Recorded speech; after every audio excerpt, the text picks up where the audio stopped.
Hello everyone, welcome to my another new blog. Shivaratri তো চলেই আসলো, তাই বাবাকে সাজানোর প্রস্তুতি চলছে। অন্য বছর এ দায়িত্ব আমার কাঁধেই থাকে, এবছর বরের কাঁধে দিয়ে দিলাম। তোমাকে না লেখা চিঠিটা ডাক বাক্সের এক কোণে সাদা খামের না লেখা নাম এঁকেছে তার বাবাকে সাজানোর পর ঘরের পুজোটাও দিয়ে দিয়েছে। যত লেখা থাকে একা একা বাড়িতে কাজ চলছে, তাই পুরো বাড়িতেই কংক্রিট, পাথর, বালি, সিমেন্ট দিয়ে ভর্তি হয়ে আছে। ওই সামনের রুমগুলোকে একটু উঁচু করা হচ্ছে, কারণ বৃষ্টির দিনে ঘরগুলোতে জল ঢুকে যায়। সবই তোমারই কিছুদিন আগে বাজার থেকে আসার পথে কুল নিয়ে এসেছিলাম, সেটাই এখন বসে বসে খাচ্ছি। তোমরা কে কে কুল খেতে ভালোবাসো অবশ্যই কমেন্ট করে জানিও। তোমারই একা চিঠি একা একা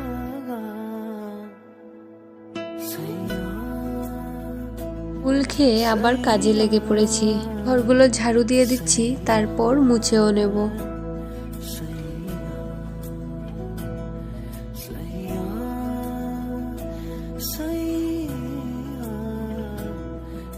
তারপর অন্যদিকে আমার রান্নাটাও করে নিচ্ছিলাম। ভাত হয়ে গেছে, এবার টমেটো চাটনিটা হচ্ছে, আর করেছি শিম আলু ভাজা। এখানে আমি ভাতটা রেডি করে নিচ্ছি। প্রথমেই দিয়ে দিচ্ছি পেঁয়াজ, কাঁচা লঙ্কা, আর বাকি কি কি রান্না করলাম সেটা তো বললামই। একে একে দিয়ে দিচ্ছি শিম আলু ভাজা আর টমেটো চাটনি, আর সাথে নিয়ে নিচ্ছিলাম একটু আচার। আমিতে ভাসিনি কোনো দিনও নীলে তুমি তোমার দু চোখে সেই নীল পর ওকে ভাত দিয়ে দিয়েছি, ও খেয়ে চলে যাবে কাজে। আমিতে ভাসিনি ঘরে যেগুলো কুল ছিল সেগুলোকে এবার রোদে দিয়ে দেব।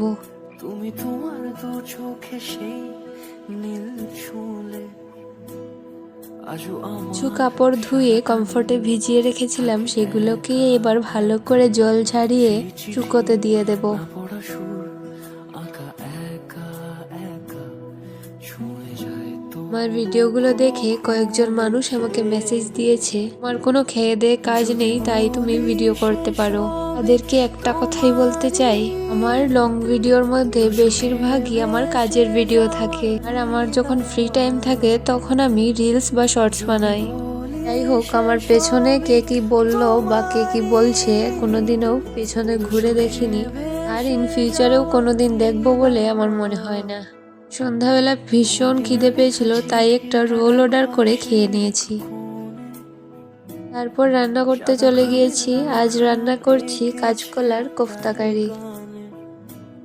তোমাকে না লেখা এখানে সবকিছুই ধুয়ে পরিষ্কার করে রেখে দিয়েছি, এবার সবগুলোকে পেস্ট করব। সাদা খামের না লেখা নাম অন্যদিকে দুটো আলু কেটে ভেজে রেখেছি। আলুগুলো যদি ভেজে রান্না করি তাহলে বেশিক্ষণ সময় লাগে না সেদ্ধ হতে। একা একা সেই গানের না শোনা সুর আঁকা একা একা আজকের সম্ভারটা দিচ্ছি গোটা জিরে, কুচনো পেঁয়াজ আর দুটো শুকনো লঙ্কা দিয়ে। যদি তারপর টমেটোর পেস্টটাও দিয়ে দিয়েছি, তার সাথে কিছু মশলাও দিয়েছিলাম, যেগুলো বেসিক মশলা হয় সেগুলোই, তার ভিডিও করা হয়নি। তারপর মশলা থেকে যখন তেল বেরিয়ে আসবে তখনই আলুগুলো দিয়ে দিচ্ছি। 2 থেকে 5 মিনিট মশলার সাথে আলুগুলোকে ভালোভাবে কষিয়ে নেব।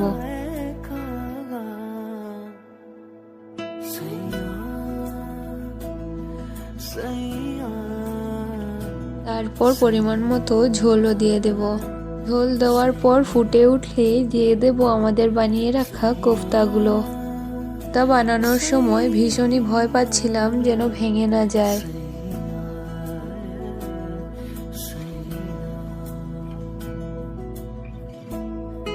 তারপর ঝোল ফুটে উঠলে ঘি, গরম মশলা দিয়ে নামিয়ে নেব। তারপর অন্যদিকে বরকেও খেতে দিয়ে দিয়েছি।